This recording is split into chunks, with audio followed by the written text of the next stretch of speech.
Thank you. Thank you so much. Let me follow along in acknowledging that we are meeting this afternoon on the land of First Nations peoples. Pay respects to their elders past, present and emerging, and acknowledge that sovereignty over the land upon which we meet was never ceded. Australia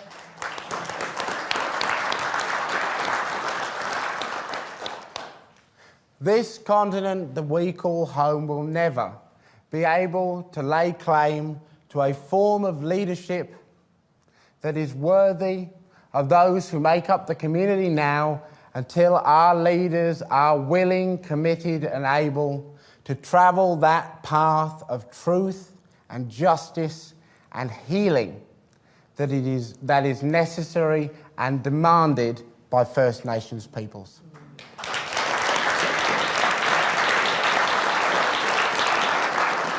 I want to thank the McKinnon Foundation. I want to thank Sam and Susan and everybody involved in bringing this incredible event together today. It is a privilege and an honour to have been presented with this award, and I accept it not as a politician, not as a senator, but as a proud disabled person and youth rights activist.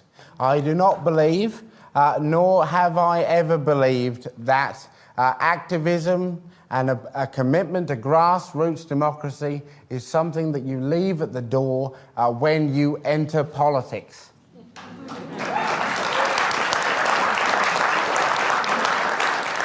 For political leadership in this country to reflect the desires and aspirations of our community, we need more people within the system who wear their activism, their advocacy, their passion with pride, who can lay claim to work within community and are more than prepared to push the boundaries of the political norm, to challenge the way that things are done in order to create a just future for Australia's communities. Now, as a 24-year-old, as a disabled person, as a not yet completed uni student, not at the University of Melbourne, I wasn't lucky enough. Oh dear, they slipped me a couple of bucks to say that, you know. I'm about as far from the norm of the kind of person who is asked for their opinion on the nature of political leadership as it is possible to be. I've always believed that far from being a complex, arcane question, that in fact the question of what is the nature of good leadership, political or otherwise, is in fact quite simple. It is defined by a certain set of values of compassion, of integrity, of dedication, of love, and of hope. And from those values, it seeks to make them material through a process of decision-making which begins with listening and follows on from that point to make a decision, take ownership for the impact of that decision upon the lives of others, and to always seek to rise to a challenge and to empower others to rise with you. This is the nature of leadership, which is shown by the Australian community, in the Australian community, every single day. It is the teacher that hangs back at the end of the class to listen to a student that is struggling and then changes their lesson plan to fit them. It is the nurse who works the extra shift even though she is dog-tired. It is the hospitality worker who calls out his mate or his boss for mistreating female members of staff. It is the single mum on New Start who never lets her child feel shame because they have ended up in poverty. It is people with us this very afternoon. It is Lisa McManus, who for half a decade banged on every door in Canberra to raise awareness of the continued struggle of Australia's thalidomide survivors. And no matter how many, indeed,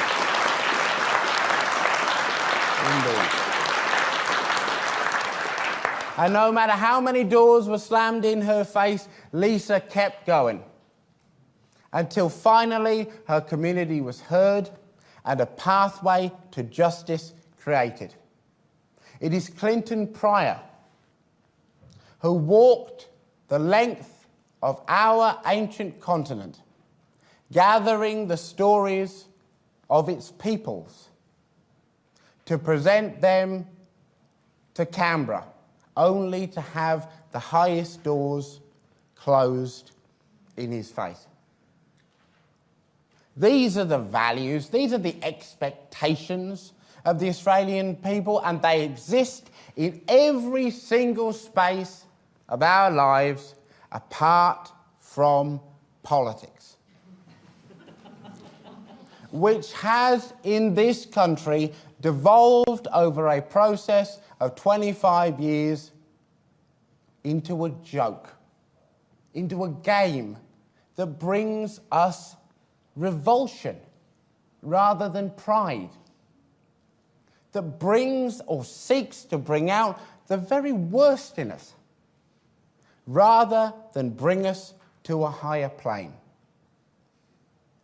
where we should see those who we send to places of power, seeking to lead, seeking to empower, where we should see our leaders taking charge on the issue of climate change,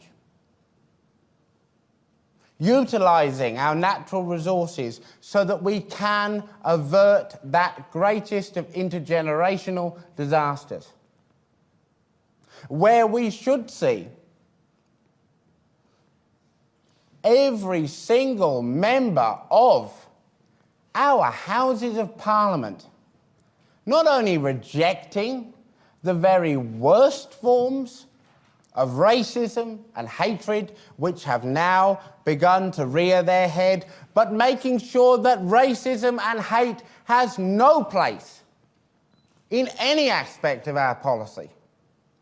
That when a politician suggests that a response to a mother and child adrift on a tiny boat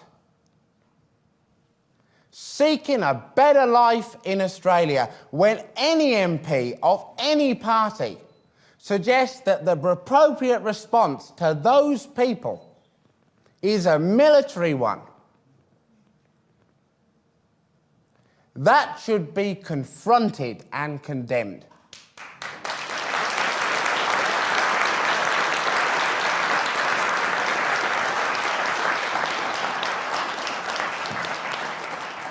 And when we confront issues of structural oppression, of the ways in which power and privilege perpetuate, we look to our leadership for actions which break down those barriers, which reverse the oppressions, which seek to create not only an equal society, but a just society.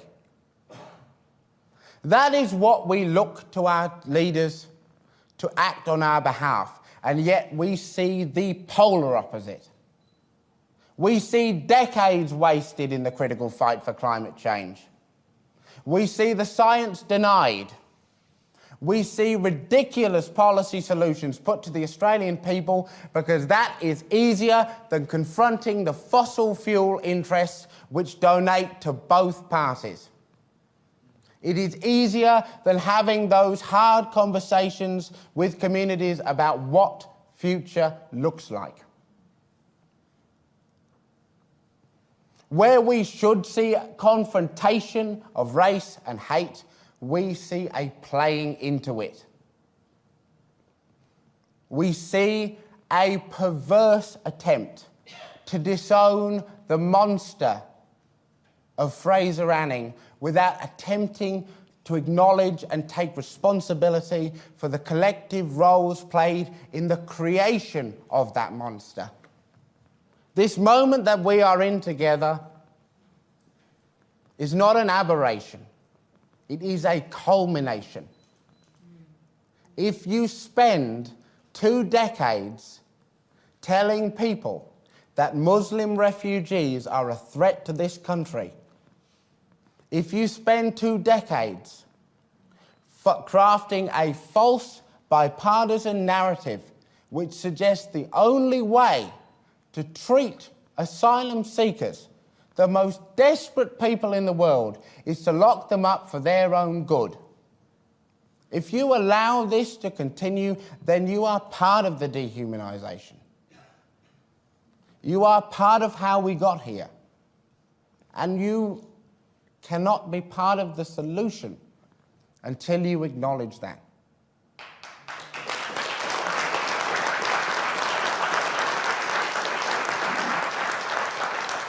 And until we see a parliament as diverse and as vibrant and as energetic as the community that it is sent to represent, it will never be able to do its job. We must end a situation in which we are governed by people who bear no life experience to us. The era of the dominant, white, able-bodied man is over.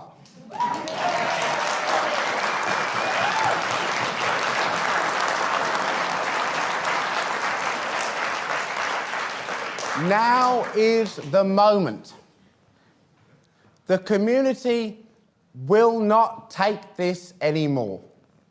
We have had enough. We have had enough of being played for fools. We have had enough of our leaders treating us as though we can't see exactly what they are doing. We have had enough of a democracy that has been progressively sold to the highest bidder year after year, with people suffering as a result.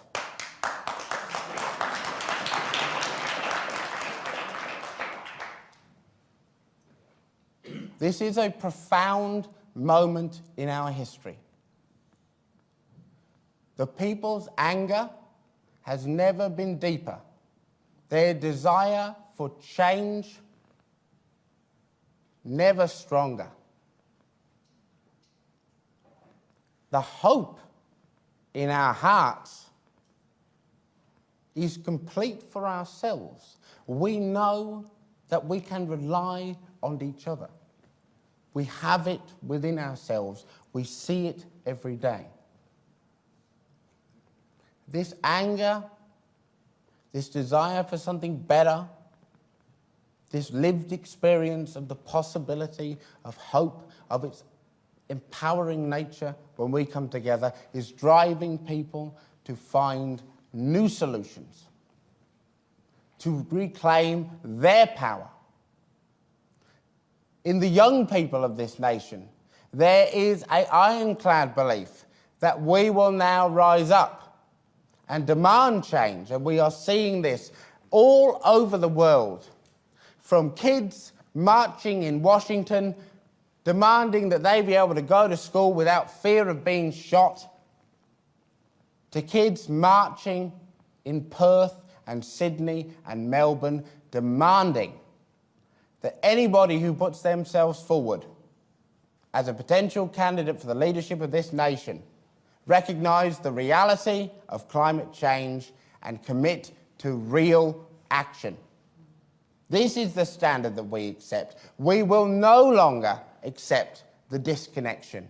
We are done with it now. The choice before our current crop of political leaders is simple.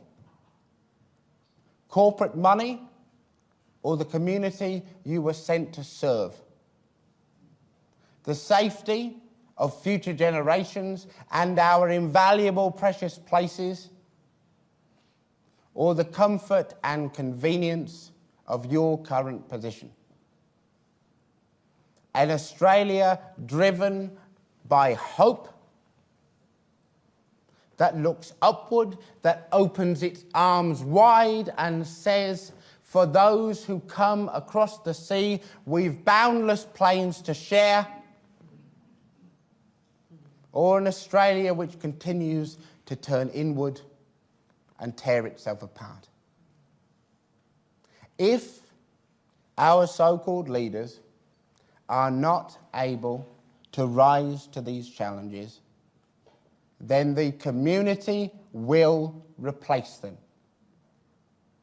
In the words of the great climate activist, proud young person and disabled woman, Greta Thunberg, we, the young people of the world, must hold the older generations to account for the mess that they are leaving us. We must get angry and turn our anger into action. Anger is becoming action all over Australia,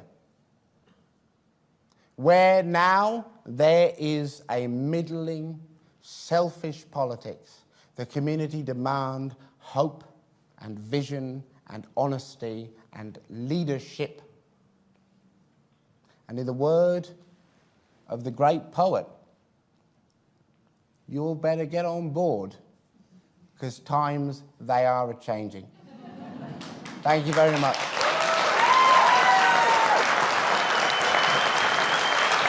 Thank you.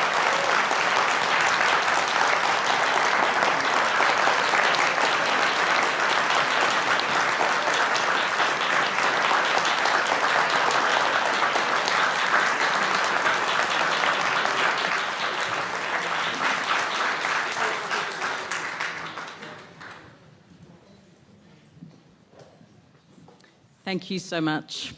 And let's thank the Senator again. You've already done such a good job, though.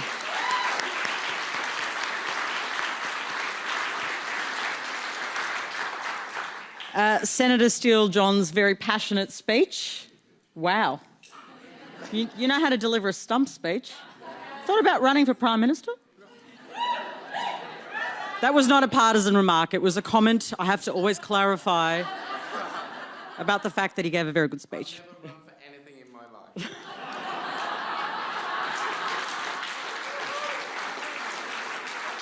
I fell right into that, didn't I?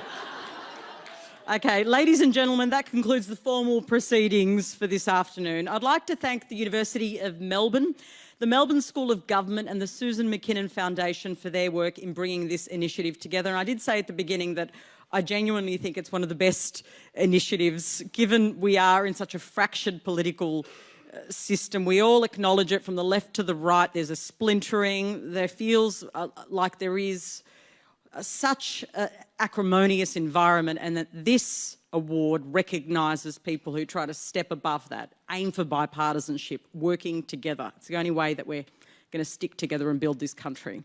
I'd also like to thank you all for coming along this afternoon. You've actually been a brilliant audience, and I'm sure both Senator Penny Wong and the Senator here would like to thank you for being such great audience members, listening to their speeches and their remarks.